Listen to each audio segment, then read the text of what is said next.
আসসালামু আলাইকুম প্রিয় দর্শক, কে কোথা থেকে যুক্ত হয়েছেন নাম বলে প্রশ্ন করুন। জি হুজুর, আসসালামু আলাইকুম হুজুর। ওয়ালাইকুম সালাম, প্রশ্ন করুন। মাসুম কুমিল্লা ধর্মপুর থেকে জি প্রশ্ন শুক্রান। নিই পবিত্র কোরআন থেকে সূরা আরাফ আয়াত 157 অধ্যায় 7 সূরা আরাফ আয়াত 157। তারা তারা অনুসরণ করে নিরক্ষর বার্তাবাহক নবীকে, যার কথা উল্লেখ আছে তাওরাত ও ইনজিল কিতাবে। যার কথা উল্লেখ আছে তাওরাত ও ইনজিল কিতাবে, যার মধ্যে কোন ব্যক্তির কথা বলা হয়েছে এই আয়াতটিতে? সূরা আরাফ ওকে আয়াত 157। ওকে, আপনি থাকুন আমাদের সাথে, আপনার করা প্রশ্নের উত্তরেই যাচ্ছি। নিরক্ষর কথাটা বলেছেন এবং যার কথা উল্লেখ আছে তাওরাত এবং ইনজিলে। নিরক্ষর। জি, এইটা বলতে কি বোঝানো হয়েছে? নিরক্ষর বলতে আমাদের নবীকে বোঝানো জি। হয়েছে। আচ্ছা আচ্ছা আচ্ছা, হ্যাঁ, নবীল উম্মিয়ে। নিরক্ষর বলতে এখানে বোঝানো হয়েছে যে আল্লাহ রসুল পৃথিবীর কোনো মানুষের কাছ থেকে জ্ঞান আহরণ করেননি। তিনি সরাসরি জ্ঞান আহরণ করেছেন আল্লাহ তাআলার পক্ষ থেকে, আল্লাহ তাআলার কাছ থেকে।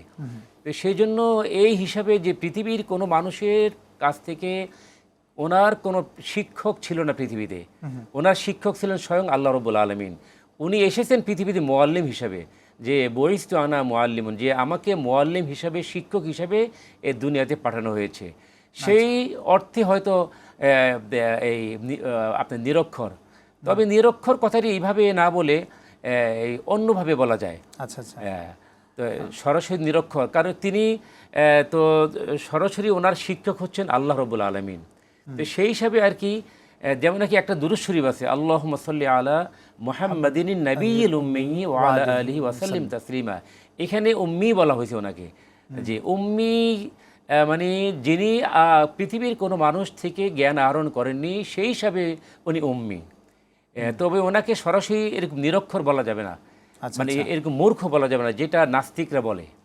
আচ্ছা ঠিক আছে, আমরা যে প্রসঙ্গে আলোচনায় ছিলাম, খুব সংক্ষেপে তাহলে আপনার পরামর্শ হলো ব্যাংক থেকে আমাদের নতুন টাকাটা গ্রহণ করতে হবে, গ্রহণ করা উচিত। গ্রহণ করা উচিত।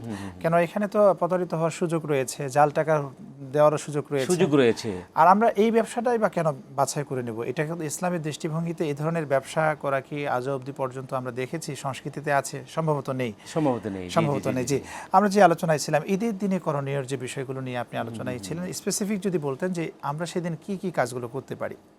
ঈদের দিন একটা বললাম তাকবীর বলতে হবে, তাকবীর বলা। আরেকটা হচ্ছে গিয়ে একটা গুরুত্বপূর্ণ বিষয় হলো চাঁদ দেখা। আচ্ছা। আমরা এই চাঁদ দেখাটা অনেকে এটাকে বেমালুম ভুলে গেছি, আমরা চাঁদ দেখি না এখন, যেহেতু এখন তথ্য প্রযুক্তির যুগ, মিডিয়ার মাধ্যমে জানতে পারি। হ্যাঁ, আমরা এরকম আপনার মোবাইলের মাধ্যমে, মিডিয়ার মাধ্যমে আমরা এরকম জানতে পারি। সেই জন্য আমরা চাঁদ দেখি, চাঁদ দেখাটাকে আমরা গুরুত্ব মনে করি না, কিন্তু একটা সময় কিন্তু আমরা চাঁদ দেখতাম। তো চাঁদ, নবীজি বলেছেন যে তোমরা চাঁদ দেখো, চাঁদ দেখে তোমরা রোজা রাখো, চাঁদ দেখে তোমরা রোজা ভাঙো। হ্যাঁ, কিন্তু এই কালচারটা কেন জানি আমাদের থেকে বিলুপ্ত হয়ে যাচ্ছে, আস্তে আস্তে বিলুপ্ত হয়ে যাচ্ছে। তো একটা সুন্নাহ হলো ঈদের চাঁদ দেখা, এটা আমরা করবো ইনশাল্লাহ। জি ইনশাল্লাহ। আরেকটি হচ্ছে, চমৎকার একটি কথা বলেছেন, আসলে ঈদের চাঁদ দেখা, নিজে দেখা এবং সন্তানদেরকে চাঁদ দেখার জন্য সেটাকে উদ্বুদ্ধ করা একটি চমৎকার বিষয় বলেছেন। জি।